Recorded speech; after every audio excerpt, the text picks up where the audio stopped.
Trongដាក់កាមេរ៉ាក្នុងឡានប៉ុន្តែយើងអត់ចង់ចំណាយលុយរាប់រយដុល្លារដើម្បីទៅទិញកាមេរ៉ាយកមកដាក់ក្នុងឡានទេអញ្ចឹងយើងគួរតែធ្វើម៉េចទៅអ្នកទាំងអស់គ្នាក្នុងវីដេអូនេះខ្ញុំនឹងបង្ហាញអ្នកទាំងអស់គ្នាអំពីរបៀបដែលយើងអាចដាក់កាមេរ៉ានៅក្នុងឡានបានប៉ុន្តែយើងអត់ចាំបាច់ចំណាយលុយសូម្បីតែមួយសែនដើម្បីទៅទិញកាមេរ៉ាយកមកដាក់ទេអញ្ចឹងអ្នកទាំងអស់គ្នាសូមតាមដានទស្សនាវីដេអូទាំងអស់គ្នាបាទជំរាបសួរក៏ដូចជាសួស្តីបងប្អូនទាំងអស់គ្នាក្នុងថ្ងៃនេះដែរខ្ញុំមានវីដេអូមានប្រយោជន៍មួយជូនទៅដល់បងប្អូនទាំងអស់គ្នាវីដេអូនេះគឺតាក់ទងជាមួយនឹងការដាក់កាមេរ៉ាឡានយើងដឹងហើយការបើកបរសពថ្ងៃហ្នឹងគឺមានបញ្ហាជាច្រើនកើតឡើងហើយបញ្ហាហ្នឹងពេលខ្លះយើងអត់ដឹងថាភាគីខាងណាខុសឬក៏ត្រូវទេប៉ុន្តែយកល្អបំផុតបើសិនបើយើងមានកាមេរ៉ាឡានហ្នឹងអាហ្នឹងវាជាភស្តុតាងបញ្ជាក់ថាការបើកបររបស់យើងរបៀបម៉េចឬក៏យើងអត់មានកំហុសទេឬបញ្ហាចរាចរណ៍ផ្សេងៗខាងគេជាអ្នកមានកំហុសអីចឹងបងប្អូនទាំងអស់គ្នាអញ្ចឹងកាមេរ៉ាឡានហ្នឹងវាសំខាន់មែនទែនហើយដូចជាថ្មីហ្នឹងទៅកើតឡើងជាមួយនឹងគ្រោះថ្នាក់ចរាចរណ៍មួយដែលបង្កឡើងដោយភាគីម៉ូតូនិងម៉ូតូប៉ុន្តែមានគ្រោះថ្នាក់រហូតទៅដល់បាត់បង់ជីវិតហើយខាងបងប្អូនសាច់ញាតិខាងមិត្តភ័ក្តិអីហ្នឹងគាត់មានការយល់ច្រឡំជាមួយនឹងឡានមួយគ្រឿងដែលបើកខាងក្រោយហ្នឹង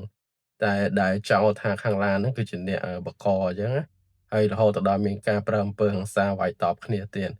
ហើយដល់ពេលខាងឡានគាត់ឆែកកាមេរ៉ាឡានទៅទើបដឹងថាខាងឡានហ្នឹងមិនមែនជាអ្នកបង្កទេគឺម៉ូតូហ្នឹងគឺគ្រោះថ្នាក់ជាមួយនឹងម៉ូតូផ្សេងទេហើយក៏ខ្ទាតនៅមុខហ្នឹងហើយឡានក៏អត់មានប៉ះពាល់ដែរប៉ុន្តែបែរជាខាងមិត្តភ័ក្តិជនរងគ្រោះនោះគាត់មានការយល់ច្រឡំហើយគាត់ទៅបង្កហិង្សារហូតទៅដល់វាយគាត់ឃើញមានបែកមាត់មានឈាមមាត់អីចឹងណាបងប្អូនទាំងអស់គ្នា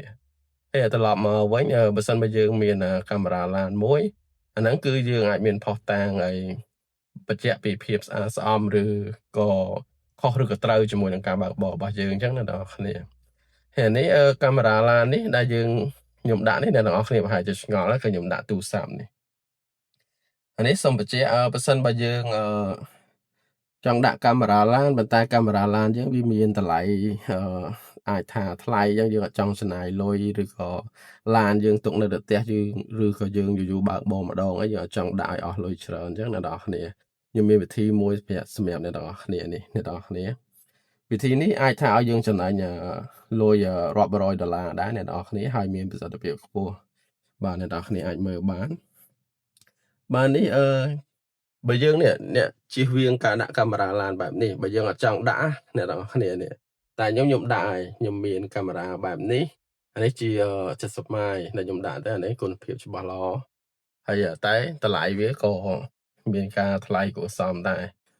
ហើយមួយទៀតបើយើងអត់ចង់ចាយលុយគឺយើងមានទូរស័ព្ទរបស់យើងអាចដាក់ប្រភេទ dashcam នេះបានអ្នកទាំងអស់គ្នា dashcam ហ្នឹងគឺជាកាមេរ៉ាឡានដូចគ្នាប៉ុន្តែអានេះទូរស័ព្ទយើងអ្នកទាំងអស់គ្នាទូរស័ព្ទយើងប្រើធម្មតាហ្នឹងណាប៉ុន្តែយើងអាច download កម្មវិធីdashcam នេះជាប្រភេទកាមេរ៉ាឡានដាក់ក្នុងទូរស័ព្ទដៃរបស់យើងហើយយើងយកវាមក record ជាមួយនឹងការបើកបររបស់យើងអាហ្នឹងគឺបានដូចគ្នាអ្នកទាំងអស់គ្នាដូចក្នុងវីដេអូនេះអ្នកទាំងអស់គ្នានេះអានេះខ្ញុំដាក់ឲ្យអ្នកទាំងអស់គ្នាមើលជាឧទាហរណ៍នេះវាកង់ពលឺតិចនេះអ្នកទាំងអស់គ្នាអានេះខ្ញុំកំពុងតែ record ណាអ្នកទាំងអស់គ្នាយើងតម្លើងកម្មវិធីdashcam ហ្នឹងគឺនិយាយឲ្យស្រួលយល់ជាកម្មវិធីកាមេរ៉ាឡានដែលយើងថតសកម្មភាពការបើកបររបស់យើងហ្នឹងហើយវាស្តៀងឬក៏ថាដូចទៅនឹងកាមេរ៉ាឡានដែលយើងទិញបំពាក់លើឡានរបស់យើងផ្ទាល់អញ្ចឹងអានេះអ្នកទាំងអស់គ្នាខ្ញុំកំពុងតែ record នេះសុំស៊ូមឲ្យមើលតិចបាទនេះកំពុងតែ record ហើយអានេះមានជាល្បឿនជា GPS យើងមើលទាំងអស់គ្នាមាន setting ឲ្យយើងដាក់កំណត់បានធម្មតានិយាយទៅអាចមានភាពងាយស្រួលជាងប្រភេទកាមេរ៉ាដែលយើងភ្ជាប់មកលើឡានទៀតអានេះបើនិយាយសម្រាប់ខ្ញុំគិតថានេះវាមានភាពងាយស្រួលជាងអាហ្នឹងជាមួយនឹង software កម្មវិធីរបស់វាណាប៉ុន្តែគាត់ថាយើងតម្រូវឲ្យយើងដាក់នៅក្នុងទូរស័ព្ទហើយយើងយកជើងវាមកចាប់យើងចាប់ដៃណាចាប់ទៅក្នុងឡានយើងឲ្យតែស្រួលចាប់អាចយើងថាទិញជើងមកជប់នៅកញ្ចក់ឡានឬក៏ដាក់លើតាប្លូឡានហ្នឹងស្រេចតែយើងទៅហើយបងប្អូនទាំងអស់គ្នាប្រកាសជាឆ្ងល់ថាដាក់ទៅវាមិនពេញ memory ពេញអីឬក៏ពេលដែលយើងបើកបរអីវាតោះតែយើងចុចម្ដងបិទបើកអីអញ្ចឹង អានេះអត់ទេអ្នកនរគ្នាគឺមានភាពងាយស្រួលខ្លាំងមែនតើគឺដំណើរការរបស់វានឹងប្រៀបដូចជាកាមេរ៉ាដែលយើងទិញកាមេរ៉ាមកដាក់ក្នុងឡានផ្ទាល់អញ្ចឹងគឺហើយវាមានភាពងាយស្រួលទៀតពេលដែលយើងចង់ទៅយកវីដេអូដែលយើងបាន record ហ្នឹងណាអាហ្នឹងគឺវាមាននៅក្នុងនឹងជាប់ក្នុងស្រាប់ហ្មងដកទៅទូរស័ព្ទយើងហ្នឹងចុចកន្លែងរូបថតយើងឬក៏វីដេអូយើងចុចមកគឺវា record ជាប់នៅក្នុងហ្នឹងហើយច្បាស់ទៀតច្បាស់ហ្នឹងទៅតាមប្រភេទដែលកាមេរ៉ារបស់ទូរស័ព្ទយើងថតហ្នឹងអ្នកនរគ្នានេះហើយអាហ្នឹងយើងទៅ download យកមកដាក់នៅក្នុងកាមេរ៉ាឡានរបស់យើងហ្នឹងយកមកដាក់នៅក្នុងទូរស័ព្ទយើងធ្វើជាកាមេរ៉ាឡានអ្នកនរគ្នានេះខ្ញុំឧទាហរណ៍អ្នកនរគ្នានេះវាពងថតអាហ្នឹងយើងអាចវាអូតូអ្នកនរគ្នាវាអូតូលុបពេលដែលថាវាពេញប្រមាណ memory វាទៅគឺវាលុបអាចាស់ចោលរហូតអញ្ចឹងណាអ្នកនរគ្នាដូចដំណើរការដូចគ្នាមួយកាមេរ៉ាដែលយើងទៅទិញបំពាក់លើឡានអញ្ចឹងអានេះក្នុងលក្ខខណ្ឌដែលយើងថាអត់ចង់ចាយលុយទៅទិញបំពាក់លើឡានយើងអស់រាប់រយដុល្លារទេអាហ្នឹងយើងអាច sell លុយបានច្រើនអញ្ចឹងសម្រាប់យើងថាយូរយើងបើកម្ដងអីអញ្ចឹងយើងអាចធ្វើអញ្ចឹងទៅទិញជើងជប់មួយជប់នៅកញ្ចក់ឡានខាងណាក៏បានដែលយើងគិតថាដាក់ទៅវាសមគួរអញ្ចឹងហើយនឹងដាក់នៅកញ្ចក់ឬក៏តាបឡូអីហ្នឹងគឺស្រេចតែយើងគិតថាវាសមគួរដាក់កន្លែងណាវាល្អសម្រាប់យើងទៅហើយចំពោះoption របស់គេហ្នឹង feature របស់គេយើងអាចដាក់ឲ្យវា auto record បានអ្នកនរគ្នាឧទាហរណ៍យើងមានទូរស័ព្ទណាយើងអត់សូវប្រើទេយើងដាក់ចោលអញ្ចឹងទៅយើងដោតសាកថ្មជាមួយកន្ទុយបារីដាក់អីទៅគ្រាន់តែយើងកាច់បញ្ឆេះឡានឬក៏ចុចបញ្ឆេះឡានមកគឺវា auto record យកតែម្ដងពេលដែលយើង upload វិញគឺវា auto បិទមកវិញហ្មងនិយាយទៅគឺវាមានភាពងាយស្រួលមែនទែនអ្នកនរគ្នាឥឡូវនេះខ្ញុំនឹងទៅបង្ហាញអ្នកទាំងអស់គ្នាពីរបៀបនៃការយើង download យកមកកាមេរ៉ាហ្នឹងជាកាមេរ៉ាអីគេ download ដាក់ទូរស័ព្ទហ្នឹងធ្វើម៉េចហើយមាន setting អីខ្លះដែលយើងអាចសេរីបានអញ្ចឹងកុំឲ្យខាតពេលយូរចាំចូលទៅមើលទាំងអស់គ្នាអានេះខ្ញុំកាត់វីដេអូមួយទៀតដើម្បីយកមកដាក់ឲ្យបងប្អូនទាំងអស់គ្នាមើលដើម្បីឲ្យស្រួលមើលបើនេះវាយើងថតទេគាត់ជាឧទាហរណ៍ទេអ្នកនរគ្នាបាទសួស្តីអ្នកនរគ្នានេះយើងតពីវីដេអូមុនអ្នកនរគ្នាឥឡូវខ្ញុំប្រាប់អ្នកនរគ្នាពីរបៀបឲ្យយើង download កម្មវិធីនឹងយកមកប្រើមកអានេះគឺខ្ញុំដាក់ចេះវាជាកម្មវិធីDashcam ហ្នឹងឯអ្នកនរគ្នាឥឡូវខ្ញុំត្រឡប់ទៅវិញហើយនេះជាកម្មវិធីនេះឥឡូវខ្ញុំសូមលុបកម្មវិធីហ្នឹងមកសិនទៅយើងលុបវាចោលសិនដើម្បីខ្ញុំបង្ហាញពីដើមមកពីរបៀប download វាយកមកប្រើអញ្ចឹងអ្នកនរគ្នាខ្ញុំយកពី uninstall មកបាទឃើញវាបាត់ហើយអញ្ចឹងខ្ញុំទៅ download វាមកវិញយក Play Store យើងចូលឡើង search មកហើយយើងយកពាក្យថា Drop Dashcam ខាងលើគេនេះ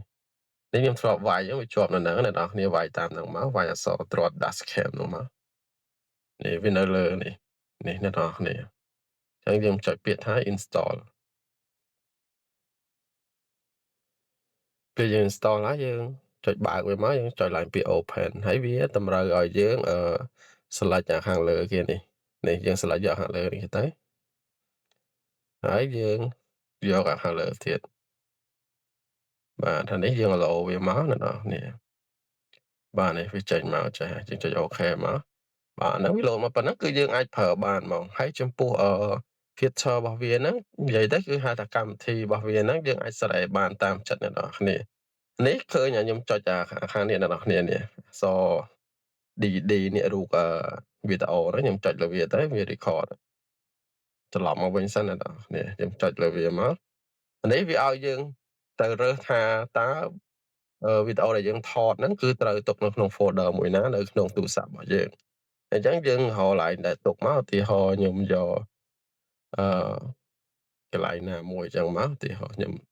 យកវាថា record ណាខ្ញុំចុចមកខ្ញុំដាក់ថា use this folder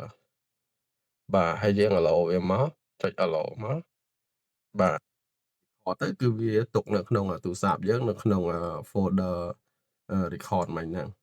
នេះវាកំពុងតែ record ណាអ្នកនរគ្នានេះហើយកន្លែងលេខ00នេះអានេះវានឹងប្រែប្រួលលេខទៅតាមល្បឿនដែលយើងបើកបរអ្នកនរគ្នាយើងបើកឡានយើងទៅល្បឿនប៉ុណ្ណាគឺវាចាប់បានល្បឿនប៉ុណ្ណឹងប្រាប់យើងជា speed របស់យើងណាអានេះគេដាក់ថា MPH ហ្នឹងបានន័យថា mile per hour អញ្ចឹងបើយើងចង់ដាក់ជាគីឡូម៉ែត្រយើងគ្រាន់តែចុចវាមួយវិញមកយើងចុចខាងលើហ្នឹងមកវាដូរអ្នកនរគ្នាឃើញ km លើ h ហ្នឹងអាហ្នឹងបានន័យថា kilometer per hour អញ្ចឹងអ្នកនរគ្នាអានេះយើងអាចចុចដូរចុះដូរឡើងអានេះខ្ញុំយកគីឡូម៉ែត្រទេ បាទអានេះយើងចុចកំពុងតែ record ទេណាអ្នកនរគ្នាអញ្ចឹងខ្ញុំនឹងប្រាប់detail ហ្មងទៅចំពោះsetting របស់វាហ្នឹងយើងអាចមានអីគេខ្លះឥឡូវខ្ញុំយកពាក្យថាយើងចង់អ្វីដែលសំខាន់ជាងគេយើងចង់បានវីដេអូផ្ដេកឬក៏បញ្ឈរអាហ្នឹងយើងមកមើលខាងលើនេះអ្នកនរគ្នាឃើញនេះខ្ញុំចុចណាគេសួរយើងនេះគេឲ្យយើងរើសចង់បានផ្ដេកឬក៏បញ្ឈរនេះអ្នកនរគ្នាសេចតែយើងរើសអានេះវាផ្ដេកយើងដាក់ទូរស័ព្ទយើងផ្ដេកតាមចេះមកចឹងយើងជប់មួយកញ្ចក់ជប់មួយតាប្លូឬអីដាក់ផ្ដេកចឹងមកមើលឃើញធំហើយវាបង្ហាញមកចឹងអ្នកនរគ្នាចឹងអាហ្នឹងយើងយកវាមកវិញខ្ញុំសុំដូរវាមកវិញយកអានេះមកឲ្យវាបញ្ឈរសិនដើម្បីខ្ញុំសួរអឺធ្វើវីដេអូប្រាប់អ្នកនរគ្នាអញ្ចឹងណាបាទលេខ្ញុំសុំយកអ្វីដែលថាសំខាន់ជាងគេខ្ញុំយកពាក្យថា setting ដើម្បីប្រាប់អ្នកនរគ្នាពីរបៀបប្រើការ record auto នេះវាមានជាច្រើនណាស់អ្នកនរគ្នាយើងអាចមើលម្ដងមួយទៅអានេះខ្ញុំយក live video setting មួយចុះអានេះយើងបង្ហាញថាពី resolution ច្បាស់ប៉ុណ្ណាពីកាមេរ៉ាហើយអានេះពីនេះកន្លែងនេះ day ឬក៏ night អាហ្នឹងពេលថ្ងៃឬក៏ពេលយប់ចឹងណាពេលថ្ងៃវាភ្លឺចឹងទៅពេលយប់វាល្ងិតដូចអា Google Map របស់យើងណាតែខ្ញុំយកពាក្យថា auto ទៅ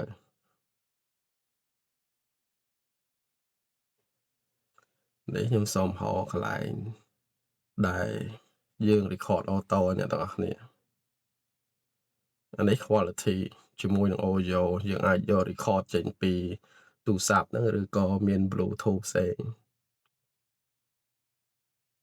នេះអ្នកនរគ្នា auto start recording កន្លែងហ្នឹងអ្នកនរគ្នាខ្ញុំចុចលើហ្នឹងឃើញទេ auto start recording នេះគេដាក់ on app start ឲ្យតែបាទខាងលើគេ on app start ហ្នឹងឲ្យតែយើងចុចដាក់លើគេហ្នឹងឲ្យតែយើងបើកគឺវា record យកហ្មងហើយខាងក្រោមនេះ on system boot បើសិនជាយើង reboot system វាហ្នឹងគឺវាចាប់ដើម record automatic ដូចគ្នា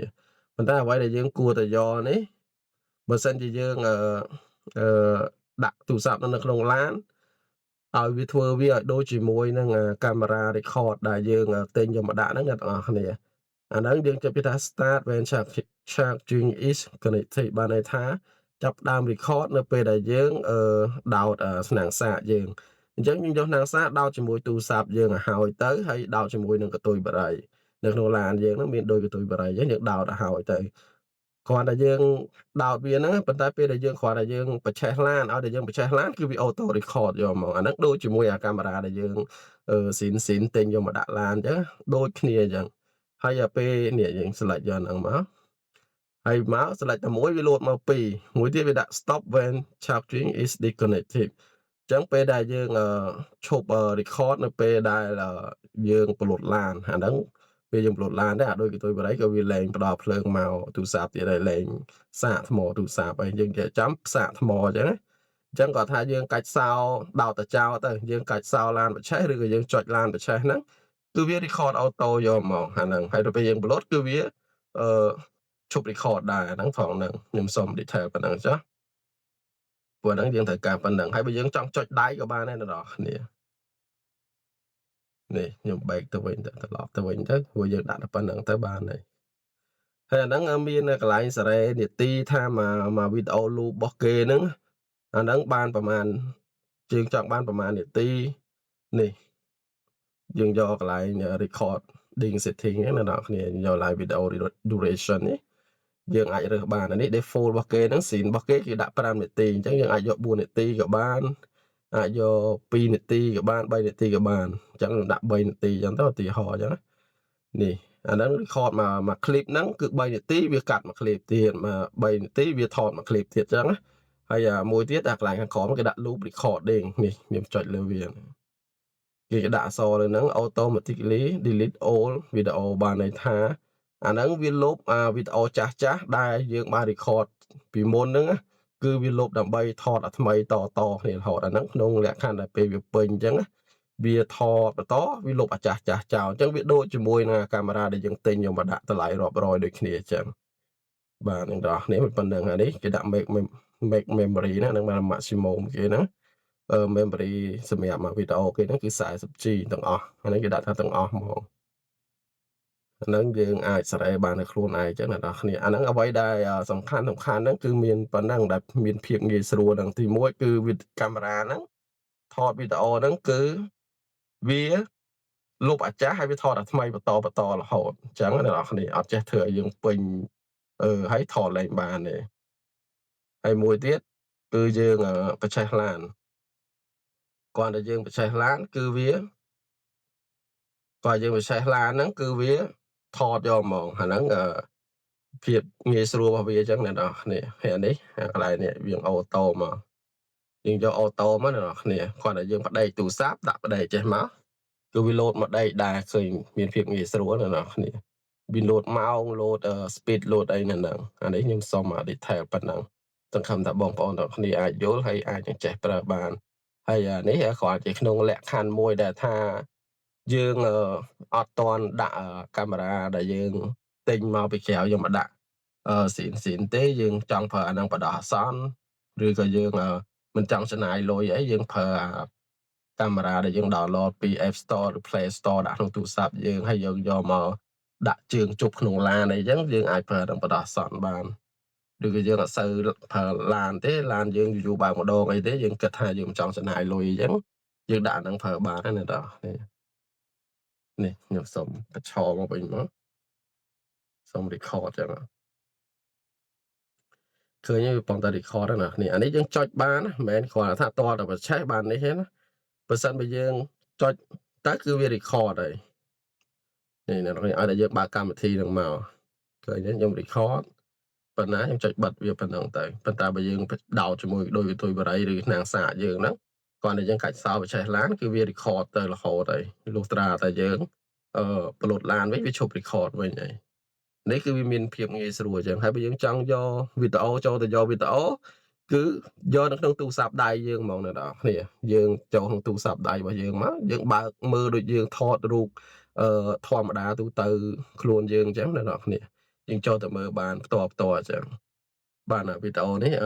មានតែប៉ុណ្្នឹងអ្នកនរគ្នាអរគុណច្រើនដែលបានតាមដានហើយបើសិនជាមានលើសលួសអីខ្វះខាតអី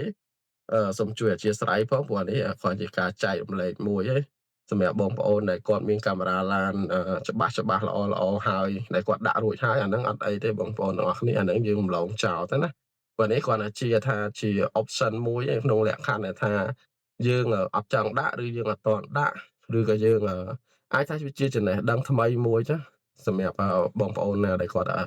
ចាប់អារម្មណ៍ទៅលើកាមេរ៉ាហ្នឹងណាបងប្អូនបាទអញ្ចឹងក្នុងវីដេអូនោះមានតែប៉ុណ្្នឹងទេអរគុណច្រើន